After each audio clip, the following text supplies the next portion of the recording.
Hello guys, hello guys, এই যে আমাদের আজকে গোটা ষষ্ঠী রান্না হচ্ছে। এই দেখুন বন্ধুরা, এইটা কালকের খাবার, এটা আমাদের কালকের খাবার, বুঝেছেন? এটা কালকের খাবার। কালকে হচ্ছে কি প্রাণটা, আরে বলো না। তো বন্ধুরা কালকে হচ্ছে কি, আরে এদিকে দাও। তো বন্ধুরা কালকে পান্তার সঙ্গে এই ঝোলটাই খেতে হবে। তার কারণ আজকে সরস্বতী পুজো, তারপরের দিন এটাই খেতে হয়। শীতল ষষ্ঠীতে। কিন্তু বিহানের তো নেই, বিহানে বাবার বাড়িতে নেই। তো তা বিহানের মামামের বাড়িতে আছে। তো মামামের একটা ইচ্ছা হলো করতে, তাই না মামা?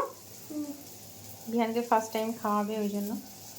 তো গাইস, আমি জানি অনেকেরই আছে গোটা ষষ্ঠী, কিন্তু আমার শ্বশুর বাড়িতে নেই। তবুও আমি একটু করি, সবাই খেতে পছন্দ করে। এগুলো 9 রকম 11 রকম প্রায় হয়ে গেছে।